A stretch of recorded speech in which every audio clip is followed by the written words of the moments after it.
Salut tout le monde, c'est Raito, on se retrouve pour la review de l'épisode 24 de Eden Zero, l'avant-dernier épisode, et franchement il était juste excellent. On va en parler, likez la vidéo si jamais elle vous plaît, abonnez-vous bien sûr si vous aimez Eden Zero parce que cette chaîne est faite pour vous. Je parle du manga, de l'anime, je parle de tout ce qui tourne autour des œuvres de Mashima en général, donc vraiment abonnez-vous. Et dites-moi en commentaire votre avis sur l'épisode, on attaque la review, c'est parti. Bon alors la review va être assez courte en soi, on a deux gros points, c'est le premier côté avec Omura et le deuxième côté avec Shiki contre la Dame Écarlate, Kurogana Ikogetsu, donc globalement on a ces deux axes là et on a le troisième axe qui est du coup Nino contre Rebecca. Mais on a quand même pas mal d'actions, donc pas forcément énormément de choses à dire parce que du côté du coup de la Dame Écarlate, Kurogana Ikogetsu contre Shiki, on a un petit peu de fight et tout, pas de censure d'ailleurs, on voit le point de Shiki qui est complètement explosé parce que le problème c'est que Shiki il a beau essayer d'utiliser l'Ether Gear contre du coup le Night Gear de la Dame Écarlate, ça ne va pas marcher tout simplement parce qu'il est recouvert d'un vernis d'éther, ce qui fait que du coup ça empêche Shiki d'utiliser son éther dessus. Du coup, nouvelle stratégie, il va utiliser son Ether Gear sur lui-même pour s'alourdir, il va passer à travers le sol et ils vont tomber directement donc sous terre dans la zone de travaux forcés, et Shiki qui du coup va commencer à donner un coup de poing, plusieurs coups de poing du coup sur la Dame Écarlate, sur le Night Gear en tout cas, et comment il va réussir à le percer entre guillemets, bah il va juste désactiver à chaque fois son Ether Gear au moment où il touche, au moment de l'impact où il frappe le Night Gear. Alors, le truc c'est que par contre du coup il a le point totalement en sang et explosé, il a sacrifié son point parce que forcément bah, s'il a pas l'Ether Gear il tape dans de la ferraille, ça fait mal. En tout cas voilà, ils sont tombés dans la zone de travaux forcés, donc il se rapproche de Omura. Bref, il veut ramener Kurogana Ikogetsu à Omura. Bon alors de ce côté là on n'a pas grand chose de plus. Sinon on va parler un petit peu du combat entre Nino et Rebecca qui est vraiment très sympa, où justement on a un petit peu l'Ether Gear, le pouvoir de Nino qui utilise donc ce coup de sorte de bras doré. Bon voilà, il n'y a pas grand chose à dire sur son Ether, mais en gros voilà, il va essayer de combattre Rebecca, et Wise aussi qui est là mais qui va être enfermé donc du coup parce qu'il a verrouillé toutes les issues, et du coup Wise va être de côté durant le combat, et de toute façon il a plus d'énergie, il a plus d'Ether Gear puisqu'il a déjà combattu contre Baku juste avant. Bon en tout cas au début il a pas trop envie de se battre Nino avec Rebecca, mais il a pas trop le choix parce que forcément il aime bien Rebecca. Rebecca l'avait casé dans la case des gentils donc elle l'aimait bien aussi,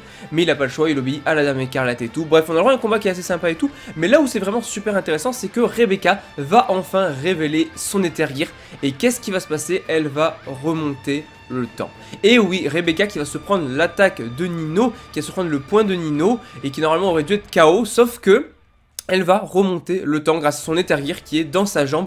C'est juste incroyable. Enfin, on a des infos, mais d'après Xiaomei qu'on voit un petit peu, elle nous dit clairement qu'on n'est pas au bout de notre surprise et qu'il y aura énormément d'autres choses sur l'Ether Gear du coup de Rebecca, et que du coup il sera même capable à terme de sauver le monde, donc ou le cosmos. Donc voilà, autant dire qu'on est très loin d'avoir tout vu.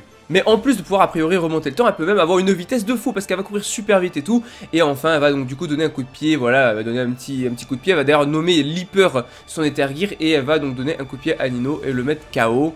Donc pas grand chose de plus de ce côté là, c'est un combat qui est très cool, l'animation était très cool. Après elle fait dans le délire où elle cite une phrase justement de l'animé je sais plus quoi, Puyo Puyo Ruby ou je sais plus quoi. Elle va citer une phrase et tout en mode les animaux sauveront le cosmos, mais elle va donner la phrase, donc du coup le nom de l'attaque de la version originale du manga et le nom de l'animé. Et du coup t'as Nino qui fait je préfère la version originale, le manga, et elle aussi. Bon bref, ok, ça c'est pour le côté délire donc du coup de Nino, mais en tout cas il est vaincu. Et en tout cas Wise qui est assez surpris parce que effectivement bah, Rebecca maintenant maîtrise maîtrise le Leaper, maîtrise du coup l'Ether Gear, et ça bah, c'est parce qu'elle a passé pas mal de temps dans les bains de l'Eden Zero. En tout cas voilà, c'est un combat très sympa. En plus on voit que Xiaomei bah, au final avait donc du coup un petit peu montré l'avenir entre guillemets, c'est à dire qu'elle avait fait en sorte que Wise affronte quelqu'un de rapide, et justement bah, après Wise a affronté Baku qui était super rapide.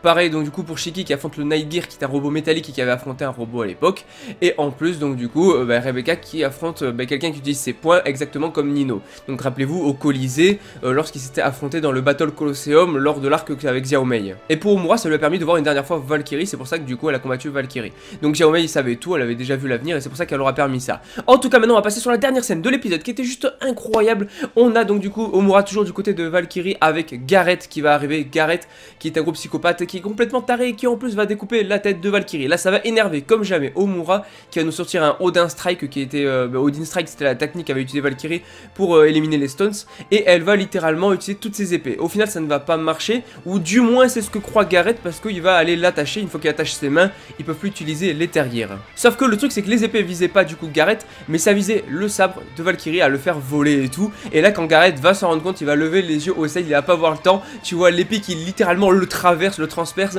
tu vois le mec qui pisse le sang et tout qui est en train de crever, voilà, il est en train de mourir, ça y est, Gareth c'est fini pour lui. Il vient de se faire littéralement transpercer par le sabre de Valkyrie qui l'a achevé littéralement, et au final, bah encore une fois, c'est Valkyrie entre guillemets qui va sauver Omura, même si bien sûr c'est du fait d'Omura, mais ça n'empêche que du coup, Valkyrie va pouvoir juger Gareth, et voilà, c'est cool. Et si elle a pu faire tout ça, voilà, c'est grâce aux paroles de Shiki et Rebecca. Effectivement, elle a des amis, et donc du coup, elle va rester avec eux pour toujours. Et donc, Wise et Rebecca sont arrivés. Donc voilà, c'est la fin de l'épisode. Comme j'ai dit, la review va être assez courte, parce qu'il n'y a pas grand chose à dire. Donc n'hésitez pas à liker la vidéo si jamais elle vous plaît. Abonnez-vous si vous aimez Eden Zero, cette chaîne est faite pour vous. Et surtout, bah, dites-moi en commentaire votre avis sur l'épisode. Je vous dis à la prochaine. Allez, ciao tout le monde.